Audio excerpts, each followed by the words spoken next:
Hey guys, welcome again. We're going to do some convex shapes, but we're going to make rings this time. So you already know how to make the actual flat model. So we're going to go to model again. We're going to select the rotary. Okay. Some people use this to create like signet rings and so forth, but it's too much work, so I'd rather go here. Okay. So we're going to create a rotary axis. We're going to call this ring. So convex ring. Okay. And we're going to select the finger size, which is a 10, and I'm going to accept it.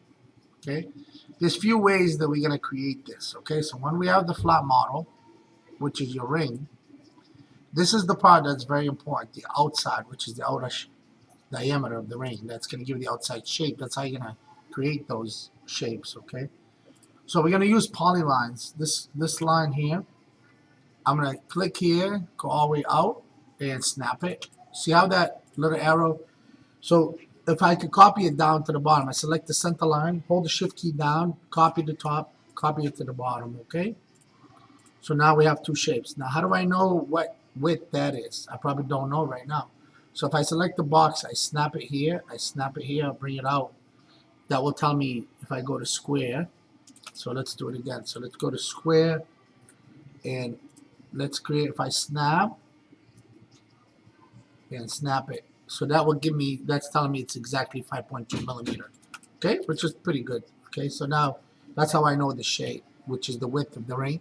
Or you could actually draw a box that's exactly 5 millimeter, but you would have to remove the outside. You cannot have it closed. You cannot have, so for what I mean by that, if I do a ring here, I'm sorry, let's do it. Always rectangular when you do a ring. So if I go here, and I create a ring, it tells me the height. See, if I do a 3 millimeter ring, you know exactly when you create. So now if I press F9 and I have F12, so if I give this a height, so I only have a 3 millimeter perfect band, okay, but that's only a flat band.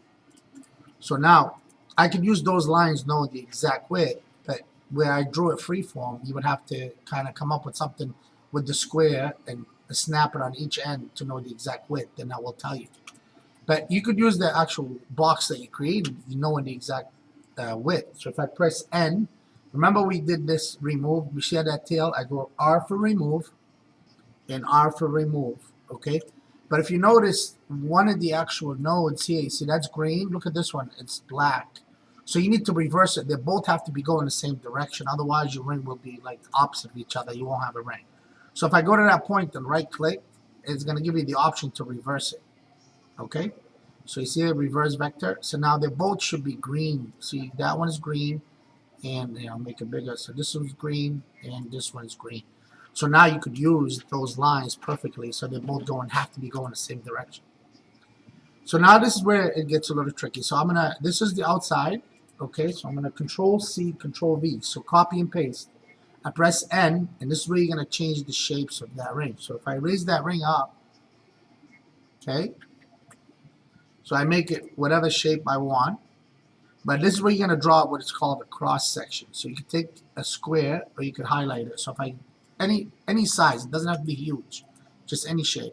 You create a box, you press N for node, bring that tail over here, press R to remove. You want an open cross section. So there's an option here, I believe, so you could actually, there's a lot of cross sections already made up, but I mostly use this round or square, so you don't need to actually use those pre-made cross sections much. So let me see where they are, because I really, it's right here. So right there, no, see this, we have another script already. So let's not go there. Okay, but that's where you go. There's actual vectors, and you actually bring in a cross section. Okay, so let's forget that. So let's do this here. So we're gonna select one, hold the shift key down, select the rail, the second rail, select the cross section. Has to be in that order, and select the shape, which is the outside of the ring. Okay, so we're gonna go to this option here. It's called two rail sweep. Okay, this is very important here. So two rail sweep. Gonna give you all the options. See how the rails are, I said they both have to be the same direction. So now it gave me that shape of a ring, okay? So now look what happened if I do it the opposite. It distorted the whole. You cannot have them go in the opposite way. You see what happened to the ring? So they both have to be, if you draw by mistake, you could change it here, but it's much easier just to do it. So you have the different, you don't touch anything out. You could do merge high, add, it doesn't matter. So you could add another cross section to change the shapes on the bottom and so forth. So that's one shape, okay? Now, so let's delete this one. We're going to erase that. So let's make this a square on top. So if I press N for node, remember I talked about insert. So I go insert, I, and let's do this guy here, D for delete. So if I bring this up here, I press L for line, but that doesn't look perfect. So I just go up one area, and you can see that little dotted line kind of gives me a guide to where my square should be. Right, so that's pretty much a nice looking square. Or I can bring it up. This is the bottom of your ring, you see? So anything above that is the height. So this is the inside of your ring. So the inside, this is where the height will work. So you have from here to here. So that's pretty much the shape of your ring. So if I go in that particular order again, so the wider you go, the wider your ring gets, or the side profile gets. And I'm going to show you. So if I select the top, hold the shift key down, cross section, side profile, and sweep. So now if you look at this, see how it created the shape of the ring? Now you could write on it, and you could offset it and do whatever you want. So I'm going to cancel that one. So let's open this up. Let's nudge this up, and let's nudge this guy down.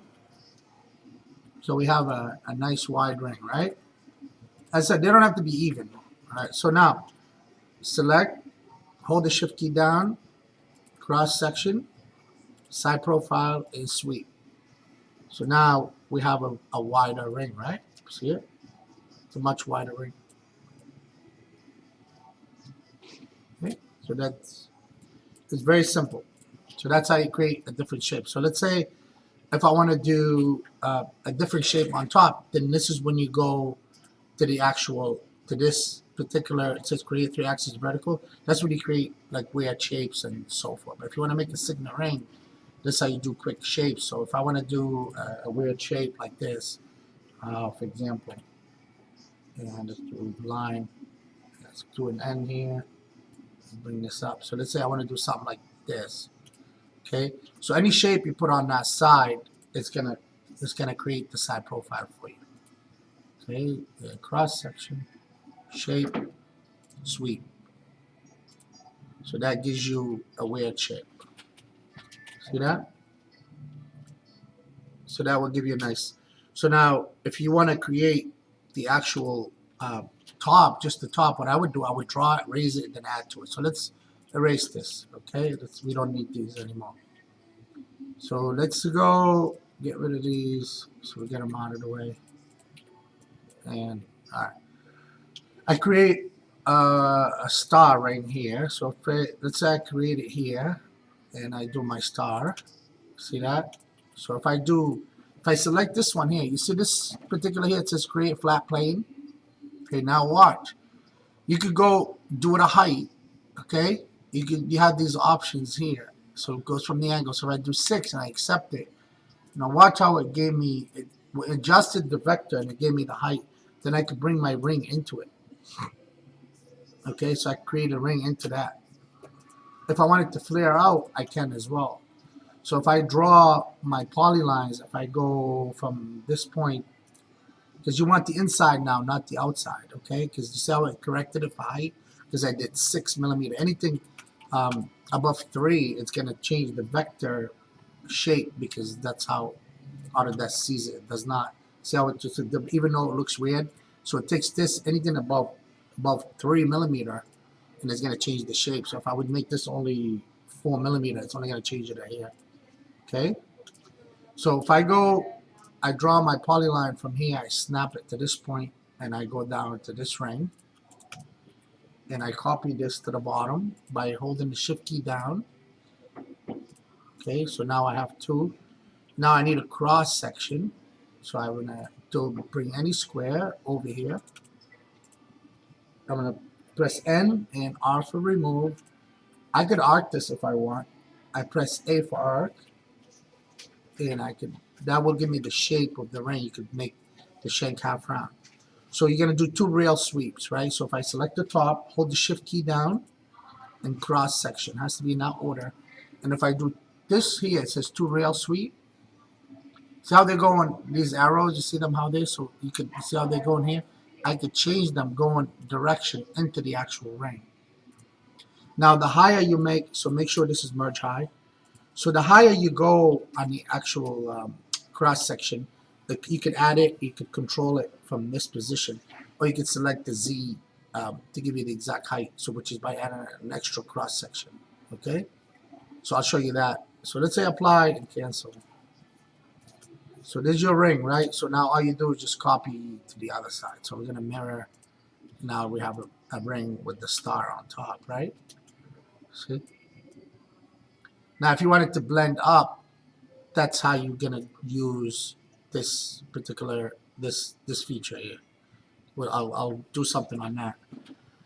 So let's go, if you go to assembly and you go to here to the actual library, you have many options here. You could actually bring in, there's so many rings already made, and you could actually modify them. Okay, so let's look for signet rings. Cultics, settings, primitives, shanks.